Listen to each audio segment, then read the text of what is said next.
Welcome to News Today with WDW News Today. I'm Tom Caro. Here now the news for August 1st, 2020, coming to you from Disney's Caribbean Beach Resort. 5 o'clock p.m. Eastern weather advisory has moved Isaias from a hurricane down to a tropical storm. It's noted that the storm could still regain strength and is forecasted to evolve back into a hurricane later this evening. Central Florida should still expect heavy gusts of wind as well as rain. All tropical storm watches and warnings are still in effect at this time. The National Weather Service is encouraging residents and visitors to monitor the status of the system and check their hurricane kits and emergency supplies. Annual pass holders looking to join the resistance on weekends are now looking at a fairly booked Disney Park Pass availability calendar, with no reservations available at Hollywood Studios on Saturdays or Sundays now through October 3rd. Currently, all of August at Hollywood Studios is booked for annual pass holders. If you're planning on driving or flying in from out of town, your best bet at gaining access to the park would be to book a Walt Disney World Resort hotel room like us, which will gain you access to full availability throughout the month for all four parks. Once we get into September, there's still some availability through the week, but once again, all weekends at Disney's Hollywood Studios are now gone for the time being, with even Friday, September 4th and Monday, September 7th already showing no availability at Hollywood Studios. That is a holiday weekend. Reservations for annual pass holders at Disney's Hollywood Studios have already begun to run out in October as well, starting with Saturday, October 3rd. Do note that all of this can change moving forward, as we've already seen Disney quietly open up additional availability at the park for pass holders at the last minute. Availability can also change with any cancellations, although that would take a bit of determination with how often you'd have to check the calendar. To check for Disney Park Pass availability, you can take a look at the calendar on their website. Since the start of the Disney Park Pass reservation system, Hollywood Studios has proved to be the park in highest demand, with dates for annual pass holders booked up well in advance. Construction on the upcoming new Tron Light Cycle Run attraction at the Magic Kingdom has steadily continued since the park reopened. More paneling and exterior work has been completed on the main show building, or completing the game grid, if you will. The color scheme of the exterior evokes an imposing digital landscape, sure. Just colored stripes. Cranes remain on site, though we didn't see them in use while we were around. Construction crews appear to be set up just off the attraction's exterior as the race to the finish continues. We now have high hopes of this ride, which is now programming, according to the Magic Kingdom Guide Map, may still open in 2021. Jose Carioca has returned refreshed and refurbished after a very long siesta at the Mexico Pavilion in Epcot. In a recent photo from Theme Park Alex, you can see the joyous green parrot back in his natural habitat that is playing on stage alongside Panchito and Donald on the Grand Fiesta Tour. Just over a week ago, the animatronic suffered an incident where it fell down in front of guests. On July 21st, the same day it fell down, the animatronic was hidden from sight by a display of flowers and sombreros before being removed entirely. You can check out what it looked like at the Grand Fiesta Tour right now. We're showing it to you, but he's back, and you can see a video of him back in action right here on our YouTube channel. TikTok user Hallie Grace has posted a video of a strange error that happened on a Spaceship Earth touchscreen. Instead of the usual screensaver that plays for most of the ride, Hallie's vehicle opened the Intel HD graphics control panel, displaying a World of Warcraft ad. When Hallie moves the camera around, you can see the classic Spaceship Earth scene featuring an Egyptian hammering reeds into papyrus. The friends laugh as one asks, "What should my future be?" And then they select gaming on the touch screen. The error likely happened because of the Intel graphics driver recently updating, and someone forgot to turn off the open on boot option, so it opened the control panel mid-ride. Hallie's caption for the video is, "You should have seen us try to explain this to the cast members at the exit."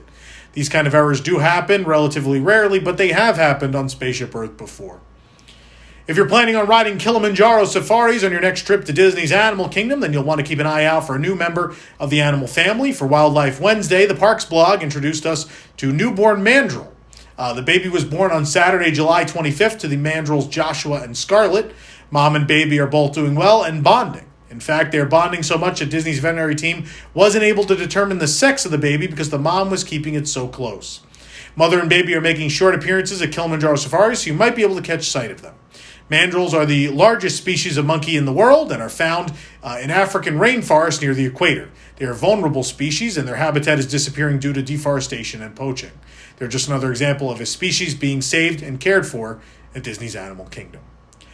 There's a new treat at the Boardwalk Bakery that brings together two classic Disney park treats in one epic collab: Mickey waffles and ice cream. And I'm going to go hate myself now because I used the word collab. Inside, you can get the sundae two ways on its own for $10.01, or in a souvenir Mickey Ears dish for $15.97. Sundae consists of a plain and a chocolate Mickey waffle with cookie dough ice cream, topped with whipped cream, sprinkles, M&Ms, and a cherry. You can find the full review on our site. I guess they had to come up with something ice cream related since Ample Hills is gone. Temperature checks are now being implemented at resort table service restaurants at the Walt Disney World Resort. We visited Kona Cafe at the Polynesian Village to see how they're incorporating the temperature check. A new sign declares the temperature screening requirement. All of Walt Disney World Resort was already requiring physical distancing and face masks, even in restaurants, of course. Most restaurants have certain tables marked unavailable to create social distancing, and some have social distancing markers leading into the restaurant where guests line up. Unlike at the parks, the temperature check is done by a Disney cast member, not an Advent health worker. The cast member is wearing a face shield. Anyone with a temperature of 100.4 degrees Fahrenheit or higher will be directed to an additional temperature screening. If they still have a temperature of 100.4 or higher, they and their party will not be allowed into the restaurant. The new policy can be referenced under the Health and Hygiene section of Disney Dining's Know Before You Go page. Although the grand reopening of Disney's Hotel New York, The Art of Marvel, has been delayed due to the COVID-19 pandemic, exciting new snippets of information are still being revealed about the highly anticipated hotel, due to open soon at Disneyland Paris. The superhero-themed hotel, which was originally scheduled to open to guests this summer, will be the result of a large-scale refurbishment project on what was formerly Disney's Hotel New York, located just outside of the Disney Village. The canvas of the Manhattan-inspired hotel is promised to have been adorned with all different kinds of artwork inspired by the Marvel Universe. As part of this reimagining, the luxury suites available at the hotel have all received a unique theme, perfect for any guests hoping to be transported into a luxury hero-filled New York during their stay in Paris. The full list of room types plus concept art for all of these rooms can be found at WDWNT.com. With the Tokyo Disney Resorts reopening after 123 days of closure, the Oriental Land Company established new hours of operation every day, 8 a.m. to 8 p.m. Now there's a very slight change. Coming September 1st, operations will be moving ahead by 1 hour. Starting on the 1st, operating hours at both Disneyland and Disney Sea will be 9 a.m. to 9 p.m. daily until further notice. This is much closer to being in step with normal hours, which are usually 8 or 9 a.m. to 10 p.m. This also makes purchasing a one-day passport less advantageous, as now full-day guests will have only 2 hours until the 11 a.m. passport guests are admitted. Conversely, annual pass holder lottery winners will now have 7 hours in the park instead of 6. Guests at Tokyo Disneyland on the morning of July 29th believed they were being greeted by some of nature's strongest forces, as the daily greeting parade was interrupted by an early earthquake warning. It was later announced that the warning was issued by mistake, although guests claimed to have felt a mild tremor. The parade was stopped midway as guests were urged to duck and cover by both cast members and socially distanced characters aboard the floats. Later on, a park-wide announcement was made indicating that the warning was issued in error. The announcement, made in Japanese and English, stated the following. Ladies and gentlemen, the emergency earthquake warning announced previously was issued by mistake. We apologize for any inconvenience this may have caused you. Thank you. No guests or characters were harmed in the false emergency earthquake warning. Of course, only in Tokyo do you have a warning, an announcement that a warning was incorrect. That's been pre-recorded at some point. They're unbelievable.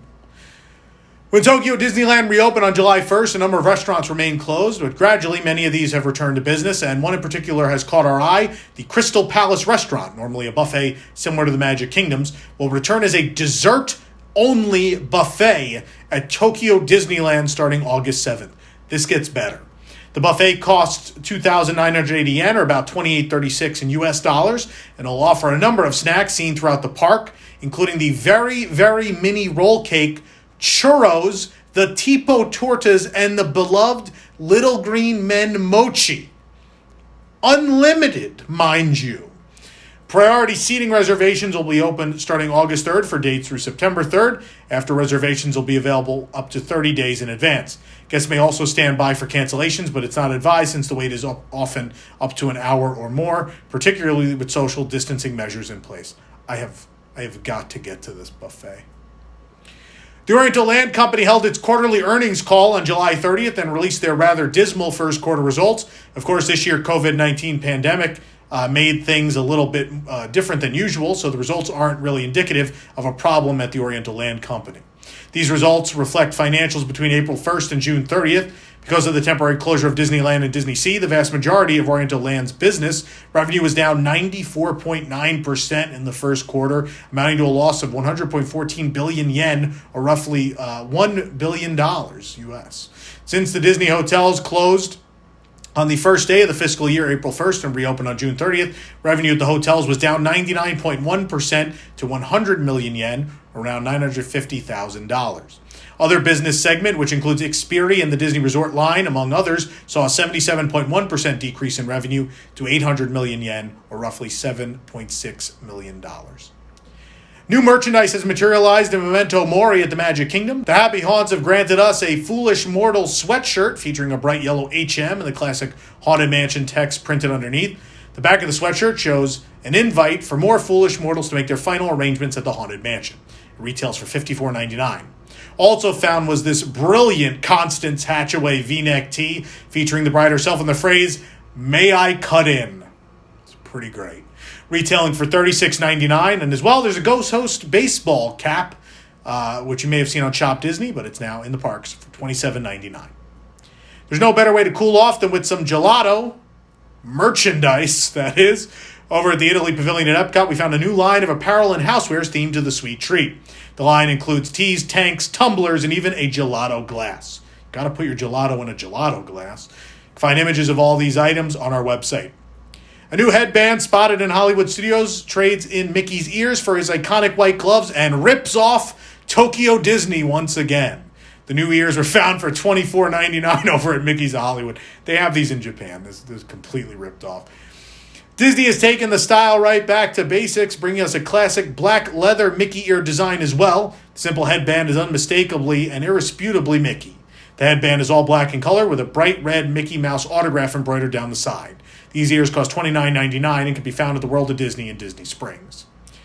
Disney Parks has rolled out a whole new set of attraction and land-themed face masks, plus some masks featuring some of your favorite characters. The masks are themed to Enchanted Tiki Room, It's a Small World, Space Mountain, Frozen, and Donald Duck. Masks are available in both youth, medium, and adult large sizes for $6 each. We found all of these at the World of Disney at Downtown Disney District in Disneyland Resort, but we expect them to be at Walt Disney World soon. 2020 might be halfway over, but it's not too early to start planning for 2021, and based on how this year has gone, you may want to. You could do so with this new Walt Disney World themed 16-month calendar we found at Epcot. Each of 2021's month features a photo of a different Walt Disney World landmark or attraction. As the first calendar since Rise of the Resistance opened, 1 month features the AT-AT concept art for the attraction. Found the calendar for $14.99 at Mouse Gear. For more information on these stories and more, head on over to WDWNT.com. If you're enjoying the show, be sure to like this video, subscribe to WDW News Today on YouTube for more great content, and click the bell for notifications. Also, make sure to hit select all notifications so you never miss an episode of News Today.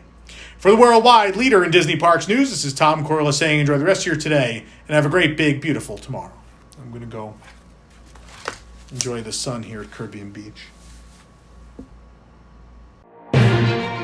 Pressing Issues is the spin-off of the WDW News Today podcast segment as a long-form panel discussion in which some of the brightest minds of WDWNT analyze the biggest stories of the week and their impact on the Walt Disney Company, its parks, guests, and cast members. Join us every Sunday at 8 p.m. Eastern, live on YouTube, Facebook, and Twitter, or afterward on the WDW News Today podcast feed.